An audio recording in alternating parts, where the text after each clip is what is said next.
Au large des côtes de Saint-Louis, Baye Mor Diagne a vu la mort de près.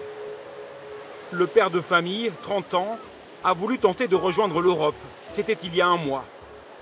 Comme lui, ils étaient 200 entassés sur une même pirogue. C'est dur. Quand je regarde la mer, là, ça me rappelle des moments très très douloureux.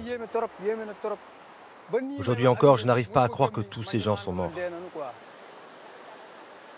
Le périple s'est arrêté en plein océan Atlantique, quand le moteur de la pirogue a pris feu. Sur cette vidéo, filmée par des pêcheurs, on peut voir l'épaisse fumée noire. Venez, venez, viens ici. Jette-leur des bidons. Au moins 140 personnes sont mortes ce matin-là.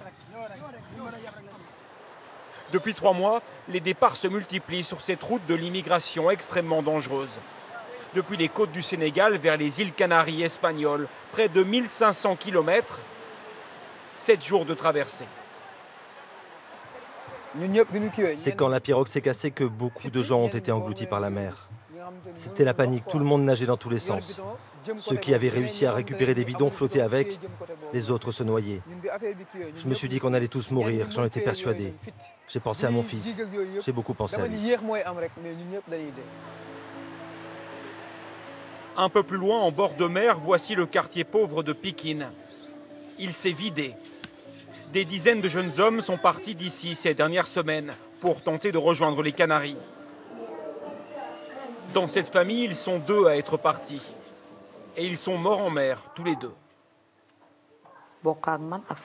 Mon mari conduisait des charrettes. Jamais je n'ai pensé qu'il allait partir.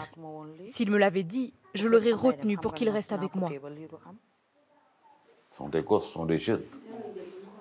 Ils ont leur avenir devant eux. Voilà, leur avenir s'arrête ici. C'est ça qui me fait pleurer. Mais malgré tous ces drames, il y a toujours autant de candidats pour l'Europe. S'ils y croient, c'est parce que ceux qui sont arrivés aux Canaries ont posté des vidéos sur les réseaux sociaux. Un effet d'entraînement. Tout le Sénégal, venez, tout le monde, venez. Tout va bien, on a atteint les côtes. On n'a plus que 50 km à parcourir. Ils pensent avoir atteint l'Eldorado, loin de la crise économique et du désespoir qu'ils connaissent chez eux. Mais ce qui les attend, ce sont les centres de rétention. Ces vidéos sont aussi utilisées par ceux qui profitent de cette misère. Chaque migrant paie entre 400 et 500 € pour la traversée, une petite fortune ici, alors des réseaux s'organisent extrêmement discrets.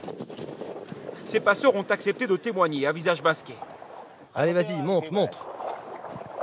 L'un d'eux a déjà 4 tentatives à son compte. Il a échoué 2 fois et 2 fois il a réussi à atteindre les îles Canaries. On prend des gens sur des petites pirogues pour les emmener sur des grandes pirogues au large. Sinon, tout le monde saura, en les voyant partir, que ce sont des clandestins. Comme ça, les gens pensent qu'on est des pêcheurs. Celui qui organise le voyage, il n'est jamais à bord. Il nous donne des GPS pour ne pas qu'on se perde. C'est en fait une mafia, avec une hiérarchie. Les capitaines de pirogues ne sont que de petites mains. En moyenne, selon certaines estimations, une pirogue sur 3 n'arrive pas aux îles Canaries. 500 personnes au moins seraient mortes en tentant la traversée ces 2 derniers mois.